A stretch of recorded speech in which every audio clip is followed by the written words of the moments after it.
আমি এই মুহূর্তে দাঁড়িয়ে রয়েছি বাগড়াইচণ্ডী।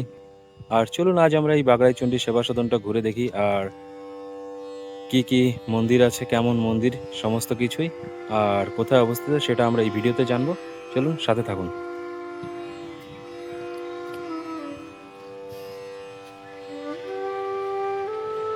এইখানে লেখা আছে মা বাগড়াইচণ্ডী সেবা সদন, আর এখানে বেশ কয়েকটা মন্দির আছে। এইটা হচ্ছে রাধে মন্দির, যেটার সামনে লেখা আছে রাধে, আর ভেতরে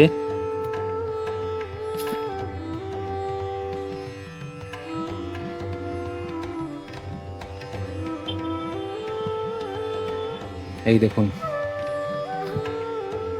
রাধা কৃষ্ণ সাদা মূর্তি, খুবই সুন্দর, দারুণ, খুবই সুন্দর। আর গেটে একটা বড় ঘন্টা বাঁধা আছে। এইটা মা বাগড়াইচণ্ডী স্বয়ং বিরাজমান আছে এই মন্দিরটাতে। দেখুন কতটা সুন্দর মন্দির, আর ওই যে পূজা চলছে।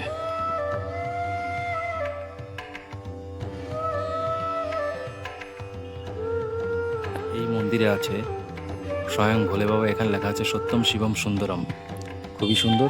আর এইটা হচ্ছে মন্দির, মন্দিরের ভেতরে স্বয়ং শঙ্কর ভগবান এবং শেষনাগ বা শীষনাগ, যাই হোক, খুবই সুন্দর, একদম অনবদ্য ভিউ। কেমন? হে ভোলে বাবা, সবাইকে রক্ষা করো। আর মন্দিরের বাইরে ঠিক নন্দী মহারাজ বিরাজমান।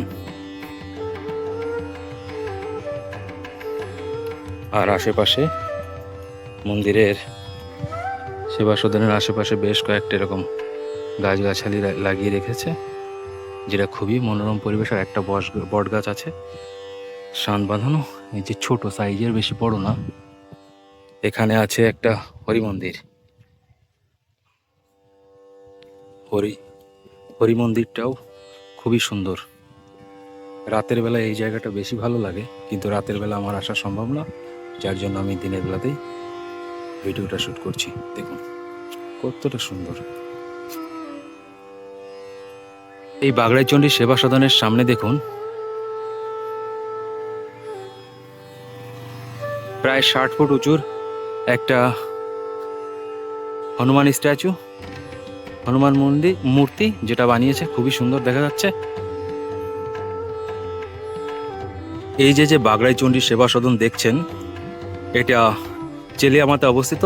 আর রঘুনাথপুর থেকে কিছুটা দূরে চেলিয়ামার দিকে যেতে, চেলিয়ামা ঢোকার ঠিক আগ মুহূর্তে এই বাগড়াইচণ্ডী সেবা সদনটা আছে। আপনারা এখানে এসে আরামে ঘুরে যেতে পারবেন। তেমন পরিচিত একটা জায়গা নয়, কিন্তু খুবই ভালো। আসলে 3-4টে মন্দির এবং ঠিক এদিকে 60 ফুট উঁচু একটা বজরংবলী মূর্তি পেয়ে যাবেন।